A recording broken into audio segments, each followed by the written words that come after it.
Geopodcast, Facultad de Geología, Universidad de Oviedo.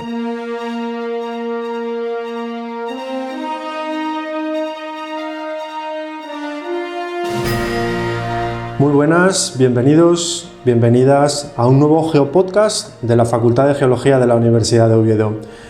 Hoy nos vamos de viaje, hoy incluso abandonamos nuestro planeta y nos vamos a descubrir la geología planetaria. Geopodcast.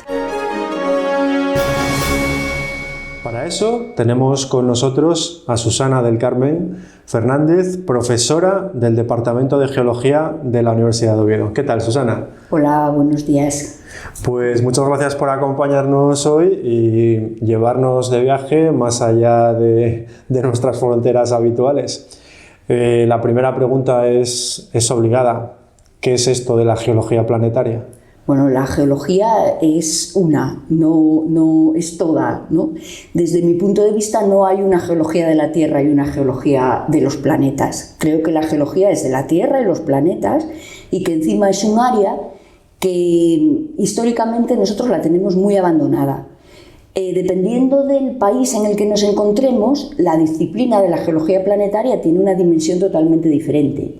En los países en los que hay agencias espaciales potentes, por supuesto, hay equipos muy potentes detrás de geólogos planetarios que están estudiando los nuevos cuerpos que se descubren o que se van a investigar, ¿no? Cada vez que se manda una misión espacial, siempre va un orbitador que se queda sacando imágenes de satélite, con sondas, tomando información, y un rover o un lander.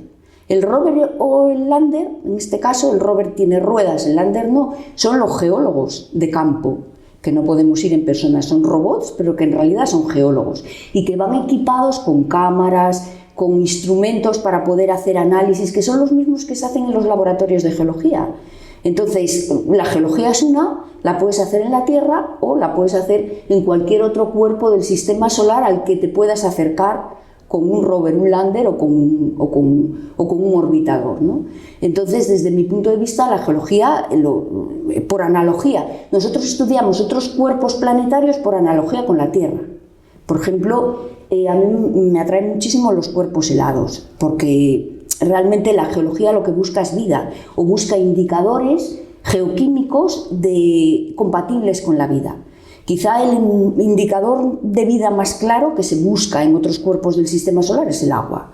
Normalmente la vida tal y como la conocemos va vinculada al agua y nosotros vamos buscando agua, que haya agua actualmente o que la haya habido, ¿no? Entonces nos vale el hielo también, nos vale marcas de antiguos ríos, como ocurre en Marte o incluso en Venus. Entonces realmente lo que buscamos los geólogos son indicadores de que ha habido agua corriente o indicadores de que ha habido condiciones de habitabilidad y que la vida ha podido prender, igual que ha ocurrido en la Tierra, en cualquier otro cuerpo del sistema solar.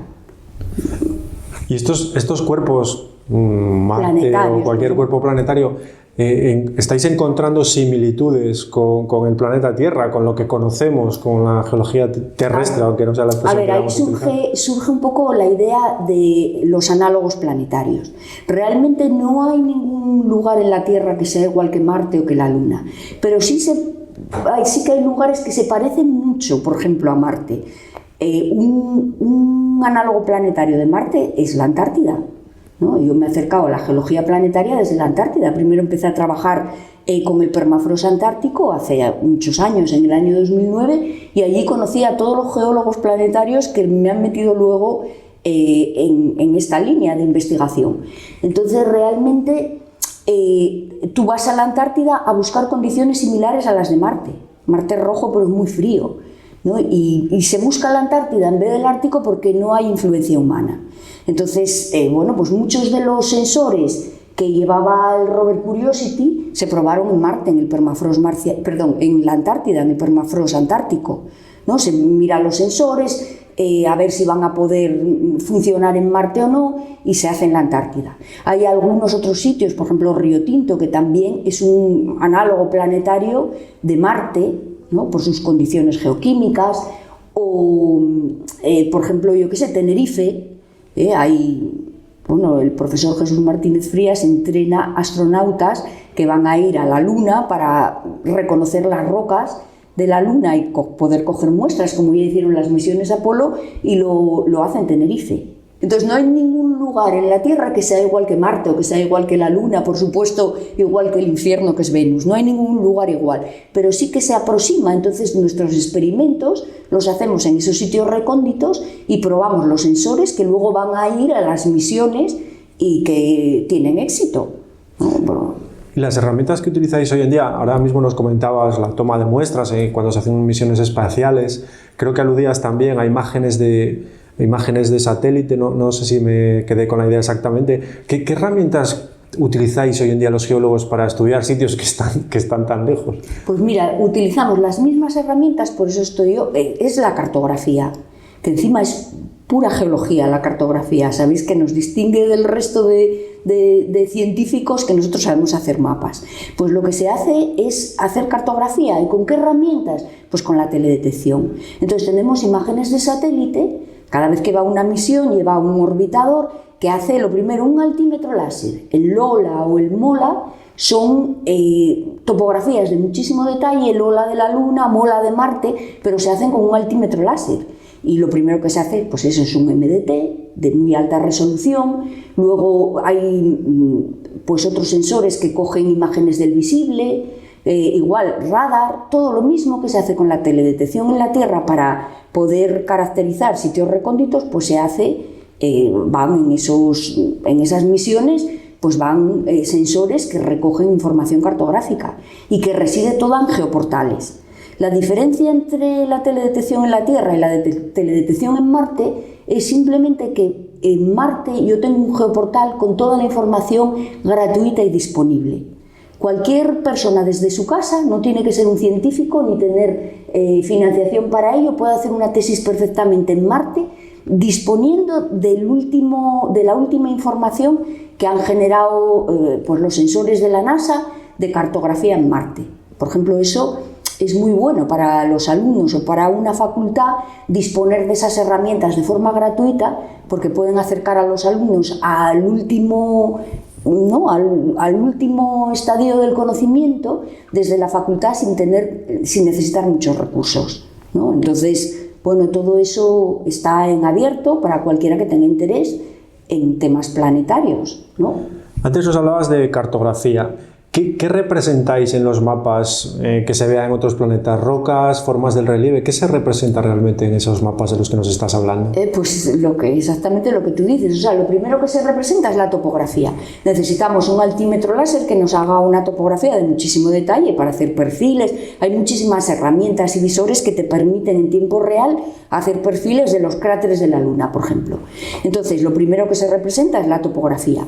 Y en segundo lugar, claro que hay rocas, cartografía de rocas y también cartografía geomorfológica, pero sobre todo y geología estructural.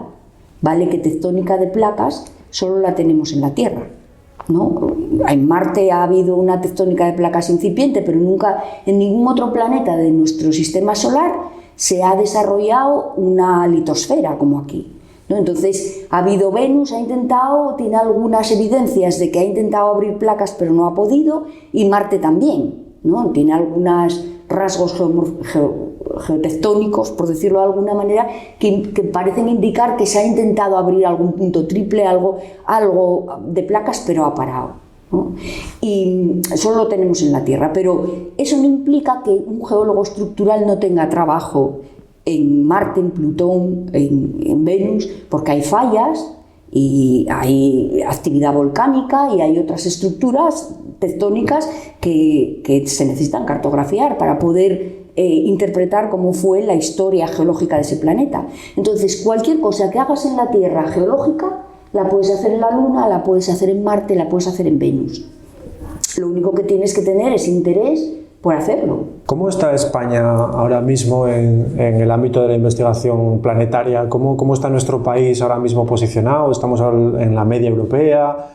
¿Cómo está esto? ¿Y cuántos geólogos os dedicáis ahora mismo, por ejemplo, en España a esta cuestión? Igual que antes te decía que dependiendo del país, ahora te diré que dependiendo de la comunidad autónoma o dependiendo de qué parte. Si vas a Madrid, por ejemplo, tienes el CAP del INTA, el Centro de Astrobiología del INTA, que depende del Ministerio y de Defensa en este caso, pero el INTA, el CAP del INTA, tiene del orden de 200 investigadores trabajando en exploración planetaria, de los cuales al menos la mitad, hay microbiólogos, astrofísicos, pero al menos la mitad son geólogos. Estoy hablando de 100 geólogos haciendo geología planetaria en el CAP del INTA, en España. Lo que pasa, un nuevo paso adelante que se ha dado y que se ha generado una agencia espacial española. Todavía va a tener sede en Sevilla y además va a contar con todos los recursos de la Agencia Espacial Europea y de la NASA, y además también con el plan de investigación. Todo lo que sea de teledetección o de exploración astrofísica y planetaria se va a gestionar desde esta nueva agencia que ya existe. Sí, ya existe. Yo creo que ya se ha conformado el año pasado y tiene sede en Sevilla. Y ya este año va a haber el primer congreso de los astrofísicos, ya se han puesto en primera línea otra vez, y el congreso de astrofísica se va a celebrar en Sevilla, en la sede de la Agencia Espacial Española. Esa agencia espacial va a tener como brazo ejecutor, ellos van a gestionar fondos para investigación astrofísica, pero como brazo ejecutor va a estar el INTA, no el CAP del INTA, sino el INTA, para ejecutar la mayor parte de los proyectos que van a salir de ahí, y no son todos de exploración extraterrestre, o sea, hay muchos de exploración terrestre también. Todo lo que es teledetección va a gestionarse desde esa agencia espacial, con lo cual yo creo que España está bastante adelantada. Nos hemos posicionado muy bien. Sí que y muchos geólogos están ahí en primera línea. Hay gente del País Vasco, hay gente de Madrid, en Asturias. Yo estoy peleando un poco, porque no lo has dicho, pero soy vicepresidenta de la Comisión de Geología Planetaria y de Europlanet. Europlanet es una sociedad europea que tiene diferentes hubs y yo estoy de secretaria del hub ibérico, que coge España, Portugal y el sur de Francia. Entonces, ¿qué estamos haciendo con eso? Pues lo que estamos haciendo es un poco impulsar la geología planetaria y que no sea una rareza, que los geólogos podamos ocupar nuestra posición ahí, que no es pequeña. Tenemos muchísimo que hacer ahí. Nos están entrando ganas de dedicarnos a la exploración planetaria y de publicar también, como has hecho recientemente, un artículo nada menos que sobre la Luna. Cuéntanos. A ver, a la Luna se va. La Luna es quizá el cuerpo que los geólogos mejor entienden. Sabéis que durante las misiones Apolo se trajeron a la Tierra del orden de 285 kilos de muestras. De hecho, todas las teorías que hay sobre la formación de la Luna, si ha habido un impacto que ha generado un cuerpo, dos cuerpos orbitando la Tierra y demás, eso ha surgido después de estudiar geológicamente, petrográfica y petrológicamente y geoquímicamente todas las muestras que se han traído de la Luna. Y a día de hoy se siguen estudiando esas muestras. Residen en un instituto que depende de la NASA, el LPI. Bueno, pues con esas muestras de rocas se conoce que la Luna se parece sospechosamente al manto terrestre, ¿no? Eso ya está ahí, lo sabe todo el mundo, y ahora, claro, se va a ir a la Luna. Las misiones Artemisa, ¿no? Sabéis que van a volver a poner a personas en la Luna. Voy a decir hombres, mujeres, ¿qué más da? Personas en la Luna, ¿no?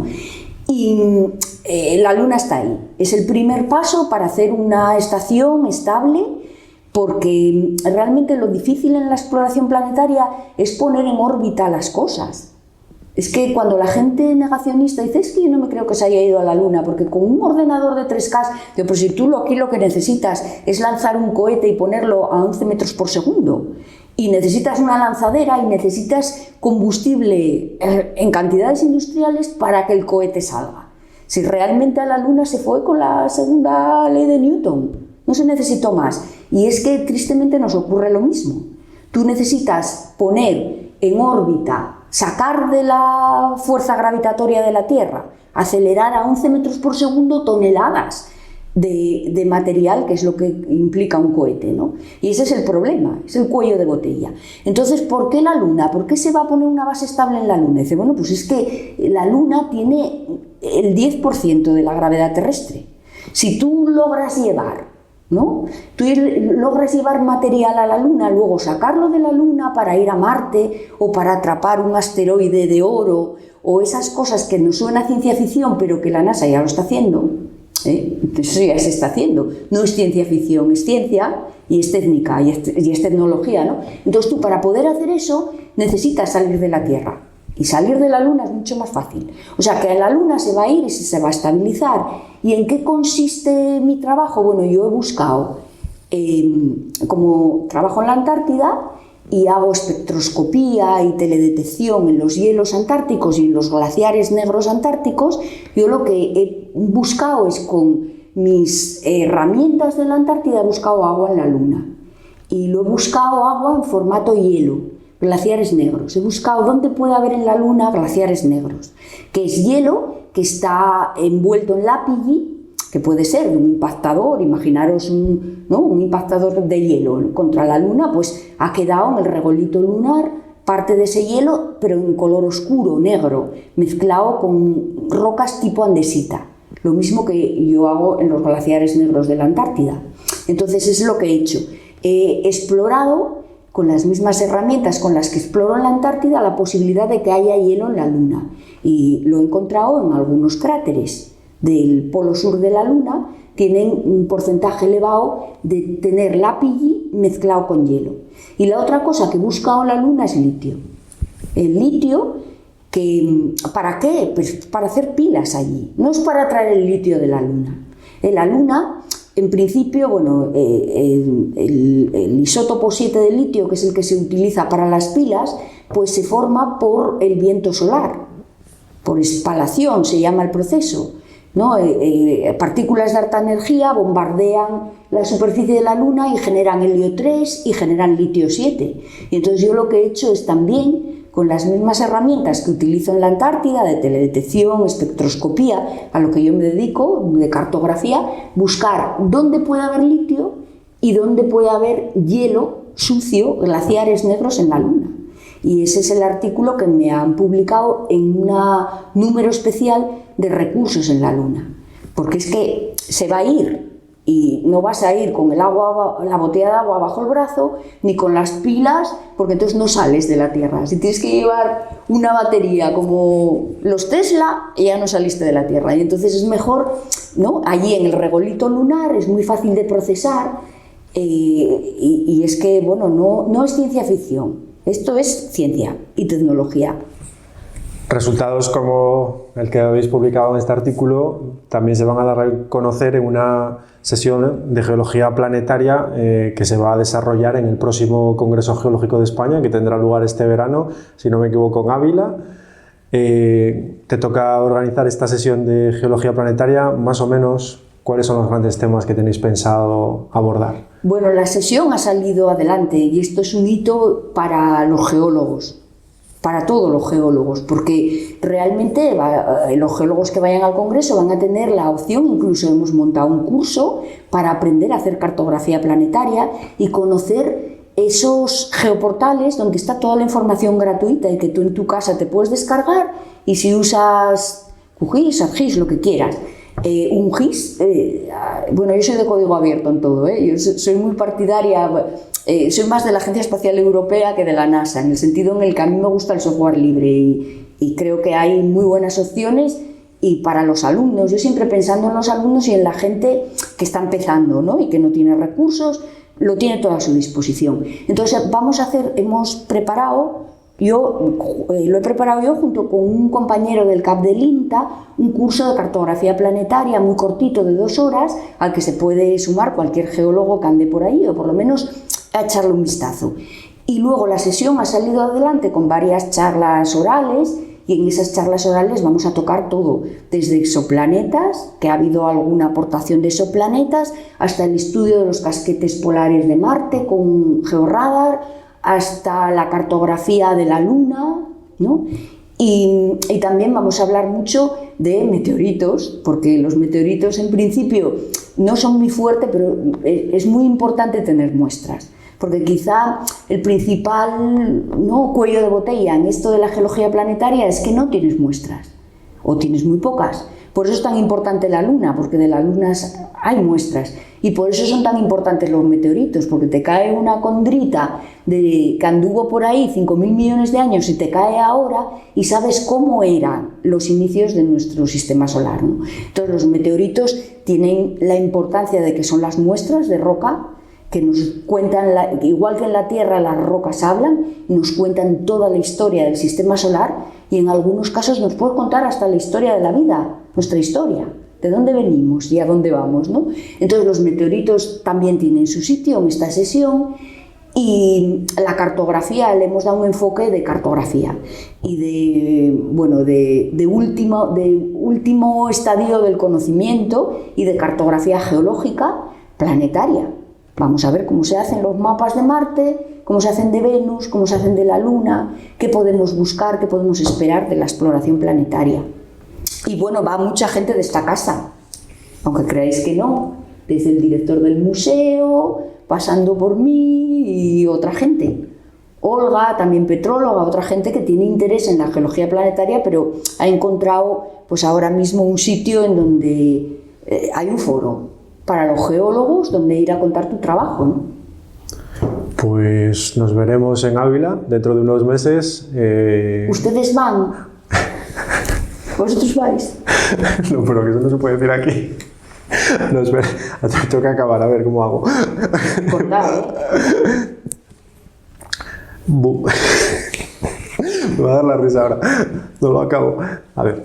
Bueno, pues nos veremos en Ávila, en ese Congreso Geológico de España que tendrá lugar este verano y seguro que será una excelente oportunidad y un excelente punto de encuentro para todas estas personas interesadas en la geología planetaria que hoy nos ha descubierto Susana del Carmen Fernández. Muchísimas gracias por habernos acompañado hoy, Susana. Bueno, muchísimas gracias a vosotros por interesaros, ¿no?, por este tema.